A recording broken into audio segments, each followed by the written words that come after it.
The new Hyundai i20, now available from only $3,899 per month with 10% deposit.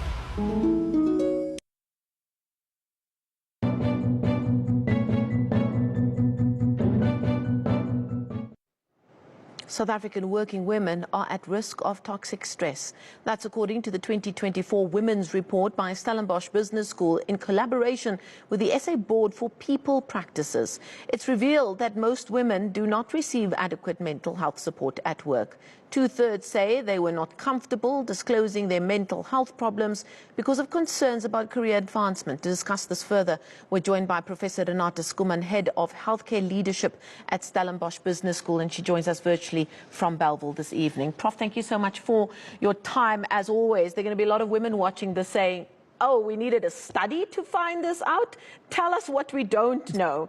But still, to hear the term toxic being connected to the type of stress that women in particular carry is one that businesses and families and our communities really need to pay attention to. Absolutely, Marcelle, and thank you for this opportunity to speak about it. I think, yes, as you mentioned, maybe women is aware of it, but maybe we should be more aware also how it affects disproportionately our colleagues, and also that men has to listen out, because unfortunately we do not have enough female leaders as yet.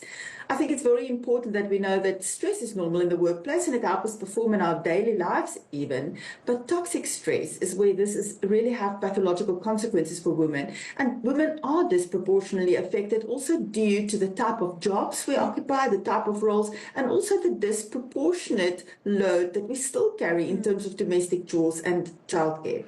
Yeah, let's speak about that in terms of what the survey has found.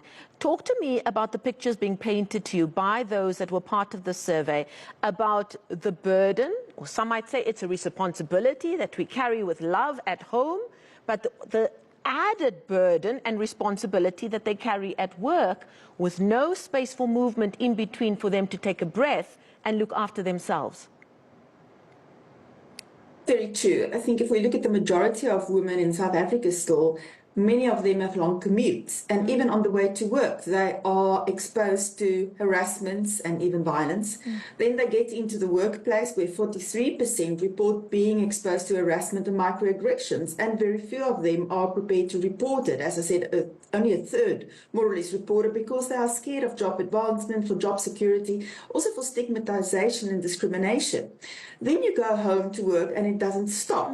More or less 2/3 of all household chores and childcare still falls on the shoulder of women. And then I'm not only referring to mother-headed households or where there's single-parent households. This is in general. So there's just really no movement. And what we also know is that women tend to value different things at work. Where men have external ways of dealing with their stress, they will talk about it, they will escape into pornography or maybe substances or irritability and aggression. Women tend to internalize and have emotion-focused strategies, which then also internalize the emotion, which make them more prone to even experiencing anxiety, depression, and so forth. So what does this data tell us about what women are not getting in terms of support in the workplace, and where are these blind spots for our employers and our leadership in our businesses where they should actually be paying attention in terms of giving that support to women when they need it most? When we look just at the gender pay gap, we're actually going backward in South Africa. In 2008, women earned 89 cents for each rand a man earns. In 2021, it was down to 79 cents. So it is deteriorating.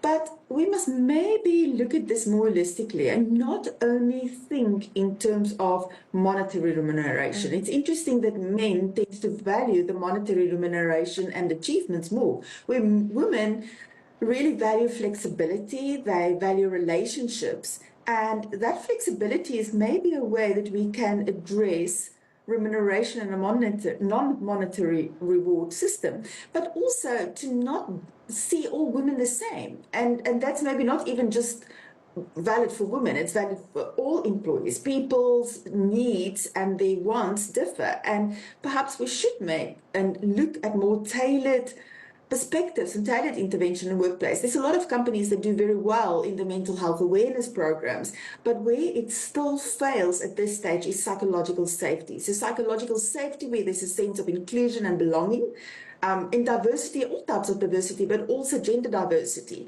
but also where there's leadership that encourages free speaking and addressing of mental health issues without the fear of discrimination and stigmatization. And then also a place where women know that they are supported when they want and need to access mental health services. Is there a greater need for women to activate the agency, or to know that they've got the agency to speak up for themselves? Because from what I've gleaned from talks I've listened to, what I've read about burnout, is that it's something that can sneak up on you and you don't even know that you're suffering from it, because there's the responsibility that we carry. We spoke about both at home and at work. How important is it for women to feel empowered to use the agency to speak up for themselves when they think that, hang on a minute, this is, I'm going through a bad time right now at work or at home, I'm just not coping? I think it's very important that we learn to speak up, and that takes courageous female leaders to show their vulnerability as well.